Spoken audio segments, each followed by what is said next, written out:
So the Sixers get absolutely devoured by the Heat in Game 5. They dropped this one by a whopping 120-85, and now the Sixers down 3-2 in the series, returning to Philadelphia on the brink of elimination. We will talk about it all. Let's go. Perfect.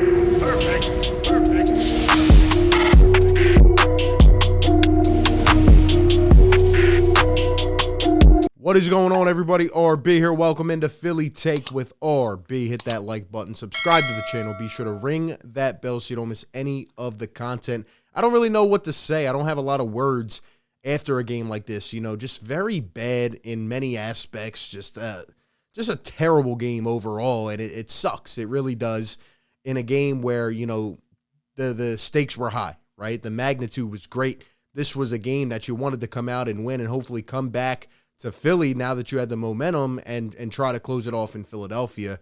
But the fact of the matter is you came out on the complete opposite end, and there were so many things that went wrong with this game. It reminded me, honestly, of, you know, one of the regular season games at the end of the regular season where, you know, we're just like, is this team even locked in? You know, are they focused? Are they trying? What's going on here? Why does this look like that? Why does this look like that?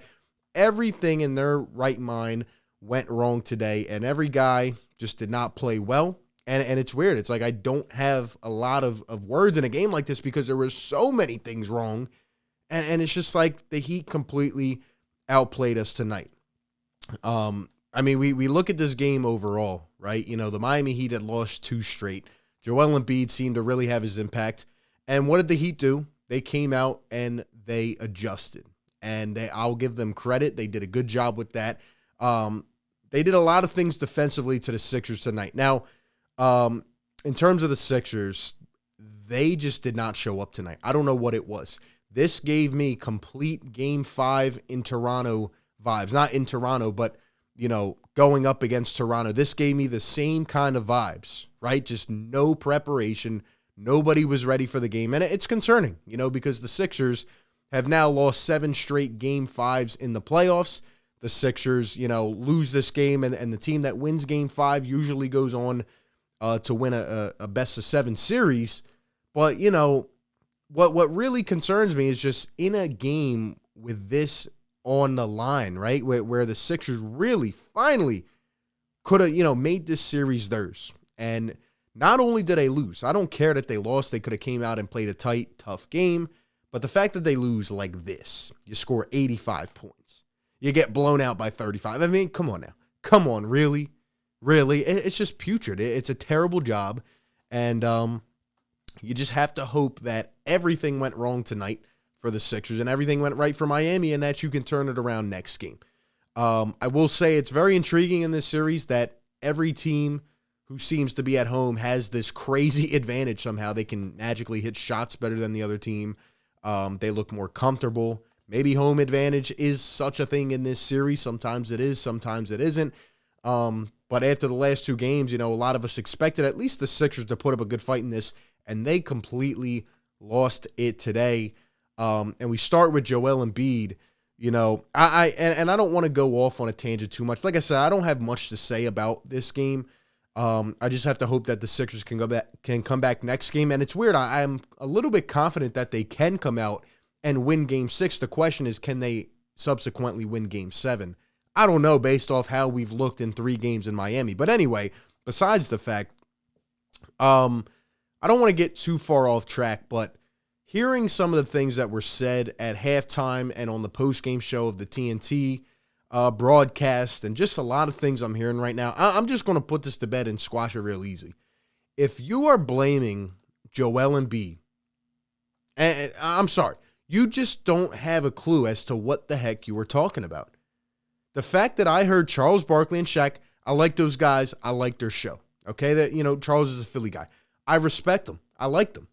But I'm allowed to disagree with their take, and I wholeheartedly disagree with what they said. They sounded like complete fools tonight on that show. They did.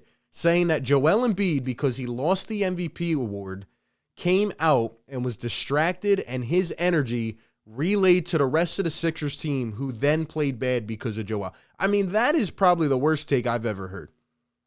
If you were out here blaming Joel, and there are a lot of people blaming Joel on this, okay, I know he didn't play well. He had 17 points. He only took 12 shot attempts. went 7 for 12. He actually started off really, really poor and then came back and picked it up in the third quarter and really tried to go on a run and help us out.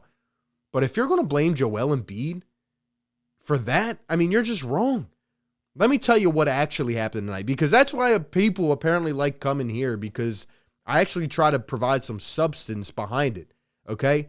What I saw in this game, and this is kudos to Eric Spoelstra and the Miami Heat, they came out, and yes, Joel settled for some certain shot attempts. I thought he should have been more aggressive getting into the low block, but what the Heat did was Eric Spoelstra looked at the last 2 games and said, you know, we're letting Joel catch the ball, then doubling. He's just getting too, aggressive, and he's just too dominant. So what we are going to do is prevent him from even catching the ball.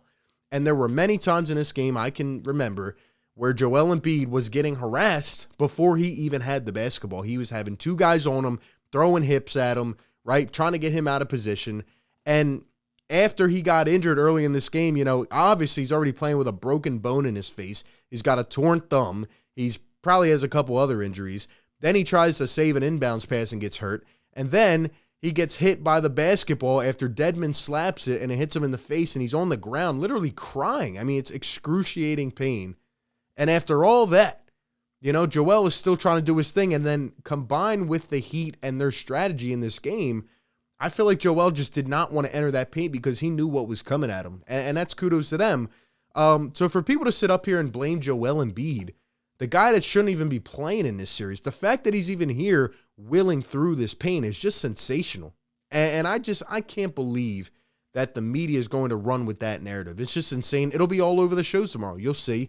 And it's funny because the last couple of days, everybody started to sway a little bit back towards the Sixers, saying, oh, well, they look like they have it in terms of this series. And now tomorrow you'll see everybody say, oh, we were wrong. The Heat are going to have it. And that actually gives me a confidence boost that Sixers can come out on Thursday, be the underdog again, and maybe get one done. But anyway, just to say that about Joel, if you are blaming Joel Embiid, you don't know what the heck you're talking about, okay? Because Joel went out there tonight, and he was trying to play through this stuff. And besides that, nobody else on his team stepped up. And I'm disappointed in him. All right, James Harden had a great first half. He finished with 14, 6, and 4. He finished 5 for 13. He was going off in the first half. I think he had like 13 points. And then he just disappeared in the second half when Joel needed another guy. Tyrese Maxey, this was one of his worst games. Tyrese Maxey, 9 points, 2 for 10. I don't know what it is about going on the road. Just uncomfortable, couldn't do anything. Defensively, he was such a liability, and he just couldn't do anything. And I said earlier before the game, the Heat would make adjustments. I predicted they would make adjustments to Joel and James, especially after last game, and this had to be the Tyrese Maxey game, and he just did not show up. He was not aggressive. He was not taking it to the hole. I just don't know what happened. I don't know why Tyrese got passive tonight, and he couldn't even hit any open shots. Tobias was 5 for 14. That wasn't effective.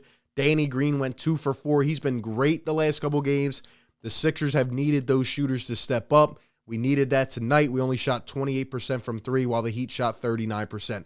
Wow, look at that. The home team in this series, every game seems to be, advantageous in hitting their shots while the other team struggles. Maybe it's the home crowds. I don't know, because the Heat barely even have a home crowd. But, Danny Green was not effective, and he only took 4 shots. Why didn't he take more? I don't know. We were getting some open looks. We couldn't knock them down. The bench was absolutely terrible. All right, George Niang was 0 for 6 with no points in 16 minutes, 1 rebound, really. Matisse Thybulle was a liability once again, did not do anything offensively. We put him in, and we tried to get a stop on some of these guys because the Heat, every guy was in double digits in the starting lineup. Jimmy Butler had a game again, 23, had 9 in the first couple minutes.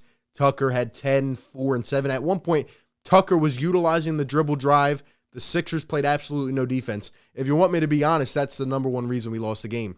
Drop coverage in the pick and roll. Let them attack the mid-range all night. They were hitting their threes. We didn't play a lick of defense. Tucker had 10. Adebayo had 12 and 6. Vincent, 15, 5, and 2. Max Strus decided to finally wake up and have a great game. I don't think all these things will happen every game, and I don't think they'll happen in Philadelphia. But 19 for Strus. He had like 3 threes in the first couple minutes. They were going off. And I mean, it just got to a point where everybody was hitting their shots. I mean, with 8 minutes to go, we're waving the white flag. You got Haywood Highsmith, the former Sixer, in the game. You got Jaden Springer in the game, okay? I mean, this was just a crap show at the end. And we had one shot. We had cut it to about 10 or 12. We start the fourth quarter, and we let them go on a 7-0 run right away. And, they just didn't look back. It was just bad at that point. But, yeah, Thibault was a liability. I don't even think he can play, honestly. I mean, you just can't play him. He was a minus 15 in 11 minutes. Shake Milton gave us 9 off the bench, 2 for 8, though. Wasn't really too confident. Court got in at the end, looked okay. Paul Reed was just I mean, nothing on the bench tonight, and nobody on this team stepped up. And really the overarching thing, in addition to the defense, obviously the rebounding, we got absolutely hounded on the boards. I mean, why do I even have to analyze it? Every single category we got ousted on, and the Heat played quicker, harder, more aggressive, more physical. I mean, they were just all over us. And again, they took the ball out of Joel Embiid's hands and nobody else stepped up. But really, it was the energy. Like I said, to lose a game like this, to have no energy, no preparation. Doc talked about it on the postgame, said, we had nothing from the start and they had it all, which is concerning again in a big game like this. But I just hope we can come out next game and correct that. Because now your life's on the line, man. This is for the season, right? If you lose, you go home. You have to come out and play harder, and we have to find it. And it was definitely devastating losing in this manner in a Game 5. I mean, it just can't happen. And there's just no excuses. You got to come out and win next game. But just for all the blame and the national media pundits trying to coin this on Joel, it's just unbelievable with what he is playing through. And the guy's really never had enough help beside him. And I'm not saying that he couldn't have played better. He could have, but, just the strategy that Miami went with, it was just tough, man. It was really, really tough. And that's just kind of where I'm at with this game. I just want to not think about it anymore, throw it away, and get ready for the next one. But, yeah, the Heat outplayed us in every category, and they were tougher. We have to come out on Thursday night and punch them in the mouth and go win that game and look like we did before. So it seems to be the home team type of theme in this series. We will see how it goes. Those are just my thoughts. Give me yours down below in the comments section. Appreciate you for tuning in. Be sure to like, comment, and subscribe, and I will catch you on the next one. Peace. Perfect.